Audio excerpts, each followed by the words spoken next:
మీరు సంపాదించిన మనీని హ్యాపీ మనీగా మార్చుకోవాలనుకుంటే విజువలైజేషన్ 2.0కి జాయిన్ అవ్వండి. Hello Ram sir.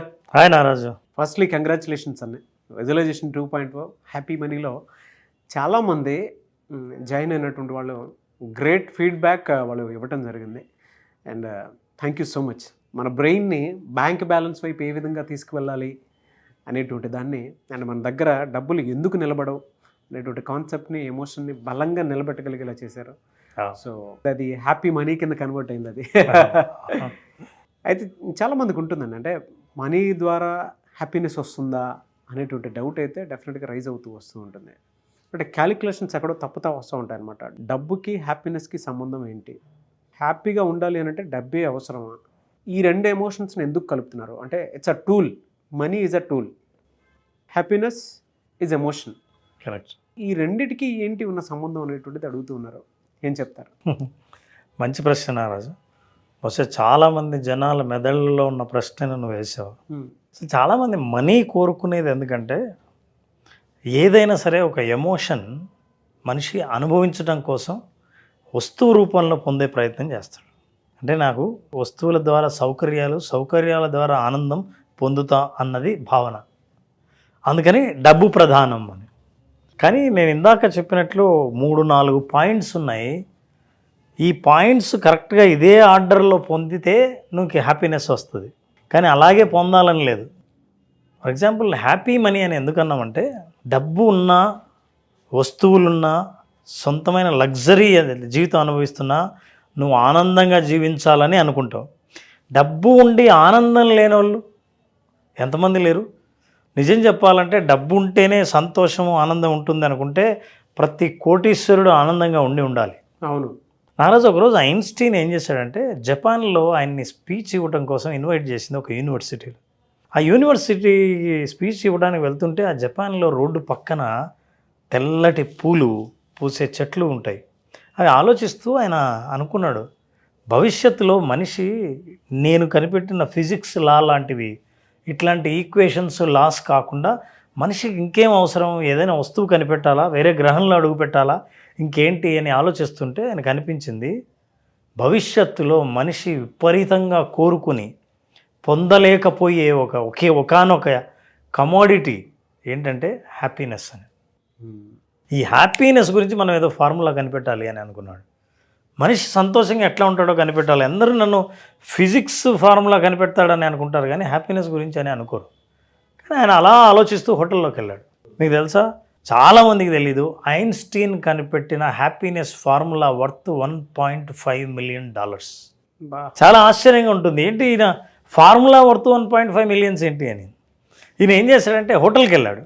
హోటల్కి వెళ్ళి ఆలోచిస్తూనే ఉన్నాడు. ఈ లోపల హోటల్ బాయ్ లగేజ్ తీసుకొచ్చి లోపల పెట్టాడు. అతనికి ఏదైనా టిప్ ఇద్దామని అటు ఇటు చూస్తుంటే ఏమీ కనిపించలేదు. పర్సు ఆయన బ్యాగులో ఉండిపోయింది. పక్కనే ఉన్న ఒక ప్యాడ్ ఉంటే తీసుకుని ఆయన మాతృభాషలో, జర్మన్ భాషలో ఆయన ఫార్ములాని రాశాడు. హ్యాపీనెస్ ఫార్ములా ఇదే అయి ఉంటుందని. ఇంత గొప్ప ఆలోచన వచ్చింది, ఇంతకంటే నీకు మంచి గిఫ్ట్ ఏ ఉండదు, ఇదిగో పేపర్ తీసుకొని ఇచ్చాడు. ఆ జపాన్లో ఆఫీస్ బాయ్ 100 ఏళ్ల కిందట ఏమీ తెలుసు, అందులో జర్మన్ అస్సలు రాదు. సరే ఈయన ఏదో చాలా పెద్ద ఆయన సైంటిస్ట్ అంటున్నారని ఆయన పేపర్ తీసుకుని జేబులో పెట్టుకుని ఇంటికి వెళ్ళిపోయాడు. 90 ఏళ్ల తర్వాత ఆ ఆఫీస్ బాయ్ ఎవరైతే బెల్ బాయ్ ఉన్నాడో వాళ్ళ బంధువులకి ఇది ఐన్స్టీన్ రాసిన పేపరు అని, ఆయన ఎంత పాపులరో అప్పటికి తెలుసు కాబట్టి 90 ఏళ్ల తర్వాత ఈ పేపర్ని వేలం వేస్తే హ్యాపీనెస్ గురించి ఆయన రాసిన ఫార్ములాను ఒక మహాధనవంతుడు, ధనం ఉంటేనే సంతోషం ఉంటుంది అని అనుకునే వ్యక్తి, కాదు ఈయన ఫార్ములా కరెక్ట్ అని అనుకుని ఆయన సంపాదించిన ధనం అంతా $1.5 మిలియన్ ఇచ్చి ఆయన ఒరిజినల్ పేపర్ ఆయన రాసింది కొన్నాడు వేలంపాట్లో. హ్యాపీనెస్ ఫార్ములా ఆయన ఏం చెప్తాడంటే, ఒక మోడెస్ట్ లైఫ్, సాధారణ జీవితం, వస్తు సంపద వెనక పడకుండా జీవించే జీవితంలో సంతోషాన్ని కనిపెట్టడం సులభం. రెస్ట్ తీసుకోకుండా పరుగు పెడుతూ జీవితాన్ని దాని వెంటబడే వాళ్ళకంటే చాలా కామ్గా జీవితాన్ని గడిపే వాళ్ళు సంతోషాన్ని పొందడం చాలా సులభం అని రాశాడు. ఇది నిజము అని డబ్బు సంపాదించిన వ్యక్తి డబ్బులన్నీ ఇచ్చి తీసుకొని పోయాడు. Happiness is a very interesting commodity Naraju. కానీ మనం దురదృష్టవశాత్తు వస్తువుల్లో, లగ్జరీలో, ప్రదర్శనల్లో, డబ్బులో, వీటన్నిటిలో సంతోషాన్ని వెతుకుతాం. సైకాలజిస్టులు అందరూ ఎక్స్పెరిమెంట్ చేసి ఎక్స్పెరిమెంట్ నుంచి ఒక థియరీని కనిపెట్టారు 1970s నారాజ్. అదేంటంటే హెడానిక్ ట్రెడ్మిల్ అని. ఈ కాన్సెప్ట్ వెరీ ఇంట్రెస్టింగ్గా ఉంటుంది. హెడానిక్ ట్రెడ్మిల్ ఏం చెప్తుందంటే మనిషికి బేస్ లైన్ అంటూ ఒకటి ఉంటుంది హ్యాపీనెస్. ఇప్పుడు నువ్వు నీకేం లేదు నారాజు, ఒక బ్యాడ్ న్యూస్ లేదు, ఒక గుడ్ న్యూస్ లేదు, సాధారణంగా ఉంది జీవితం. ఇప్పుడు నీకున్న హ్యాపీనెస్ ఏదైతే ఉందో అది బేస్ లైన్. ఈ బేస్ లైన్ నుంచి సడన్గా నీకు 1 crore లాటరీ వచ్చింది అనుకుందాం. హ్యాపీనెస్ ఎక్కడ పోతుంది? సర్రమని లేస్తుంది కదా, స్పైక్. 1 కోటి రూపాయలు. కరెక్ట్గా కొన్ని వారాల తర్వాత 4-5 వారాల తర్వాత వాళ్ళు టెస్ట్ చేస్తే సైకాలజిస్టులు అందరినీ స్టడీ చేస్తే నీ స్పైక్ పోయింది, మళ్ళీ కిందికి వచ్చి ఇంతకుముందు బేస్ లైన్ ఎక్కడ ఉందో తగలక ముందు అక్కడికే వచ్చి చేరింది. ఈ ట్రెడ్మిల్, ఆ హెడానిక్ ట్రెడ్మిల్ అనేది ఏంటంటే నువ్వు తిరుగుతూ ఉంటే ఎక్కడ మొదలు పెట్టావో మొత్తం తిరిగి మొత్తం ఎక్సైట్ అయిపోయి ఎమోషన్స్ అన్నీ అయిపోయి ఎక్కడ మొదలు పెట్టావో మళ్ళీ అక్కడికే వస్తావు, సేమ్ బేస్ లైన్. ఇది నాట్ ఓన్లీ గుడ్ న్యూస్. సడన్గా యాక్సిడెంట్ అయింది, కాలు విరిగింది, జీవితంలో మనుషులు నష్టపోయారు, సర్రమని కిందికి వెళ్తుంది స్పైక్. కానీ మనిషి మళ్ళీ పైకి వచ్చి ఆ బేస్ లైన్ దగ్గర అవుతాడు.